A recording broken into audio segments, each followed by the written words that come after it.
Good evening and thank you for joining us here on KREM 2 News at 5. I'm Whitney Ward. That's the standard. They've got guns and everything. Look at that. Oh. So a SWAT response on I-90 today leading to an arrest for a Spokane homicide. We now know the man who locked himself in a car on the freeway today, just outside of Four Lakes, was wanted for murder. But as KREM 2's Shannon Mowdy found out, that's not what originally caused that interstate standoff. Shannon? Yeah, Damian Eifert was arrested this morning for second-degree murder, but the first troopers on scene weren't there because of those allegations.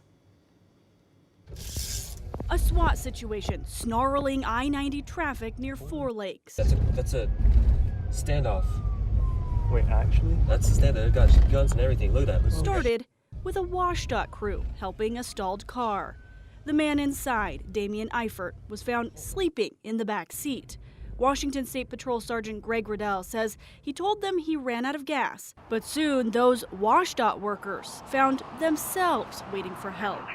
Pierce stolen out of Spokane, East 90, 271. After the car's plates came back stolen, Eifert threatened responding troopers. He was barricaded in the car.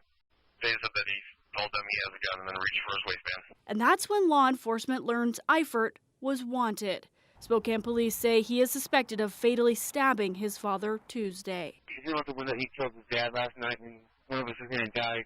I think we should probably close down westbound. The interstate shutdown lasted more than an hour before Eifert was shot with a beanbag and arrested. He's in custody on second-degree murder. The name of the stabbing victim has not been released, and it has also not been confirmed whether Eifert actually had a weapon. Sergeant Riddell says one was not found on him when he was arrested. Shannon Mowdy, KREM 2 News. All right, Shannon, thank you very much.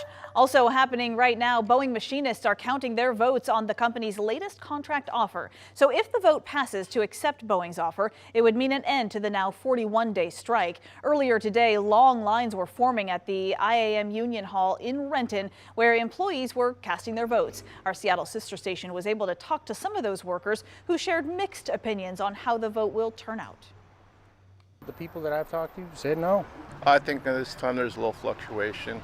It depends on people's economic situations, how desperate they are to get back to work. Now, there was only one ballot to either accept or reject the bargaining agreement. A simple majority will determine the outcome. Again, ballot counting is happening right now. The result will be announced at the union headquarters in Seattle. It's expected sometime after 9 o'clock tonight. In the meantime, Boeing is also reporting a $6 billion quarterly loss. The manufacturer was dragged down by the strike and billions in charges tied to its commercial aircraft and defense programs. The company is struggling to right itself after manufacturing problems and multiple federal investigations following that mid-air panel blowout back in January. In other Northwest news tonight, we have new details on a story that we have been following for you. An Idaho judge just ruled a year-long legal battle over Idaho's near-total abortion ban will continue. Court documents show the judge denied the state's motion to dismiss Adkins v. Idaho. The state previously had claimed that suit was based on hypothetical medical situations, but this week the judge ruled the plaintiffs do have standing, and even if they didn't, the lawsuit could still have merit. The Center for Reproductive Rights filed the lawsuit and claims that Idaho's near-total abortion ban forces women with pregnancy complications to go out of state to get the medical care they need. And in a statement about the ruling, an attorney for the center said in part, Idaho will, quote, have to answer for the harm they have caused and are still causing women every day. The Attorney General's office said it would not comment because it's an ongoing court proceeding. Trial for this matter is set for mid-November. A Florida man evaded the U.S. Marshals Fugitive Task Force in the Athol area yesterday. 42-year-old Christian Fisher is on the run tonight after being convicted in Florida for traveling to meet a minor for sexual purposes. Fisher was spotted on Kelso Lake Road in Athol but managed to get away. So take a look at the pictures. Fisher is 5 feet 10 inches, about 200 pounds, with blonde hair and hazel eyes. If you have any information about where he is or you've spotted him, please call the U.S. Marshals Office. That number is there at the bottom of your screen. All right, let's talk weather now. It's looking to get quite chilly tonight after it was also very chilly this morning. Chief Meteorologist Jeremy Legoo standing by right now. Just how cold do you think we're going to get tonight?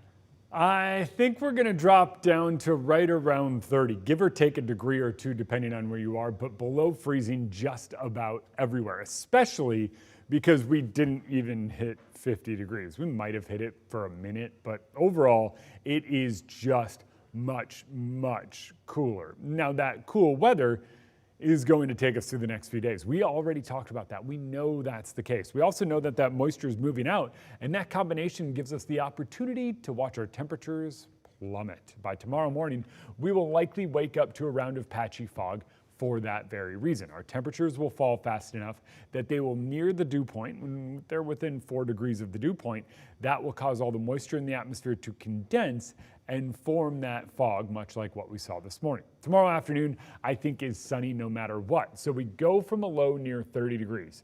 Give or take a couple. I think in Spokane and Coeur d'Alene, we're closer to 32. I think in the Palouse, you're 29. I think your Deer Park, Newport, Wilbur area, you're mid-20s, Republic mid-20s as well. It is going to be much cooler there, but we all climb to near 50 tomorrow. We will be splitting hairs as to whether or not we hit 50 degrees in most locations. That means we spend most of our day in the 40s. Even if we hit 50, we spend most of our day in the 40s. So tomorrow winds up another cool one. Friday morning, bitter cold, and then Friday afternoon, mid-50s before maybe hitting 60 on Saturday.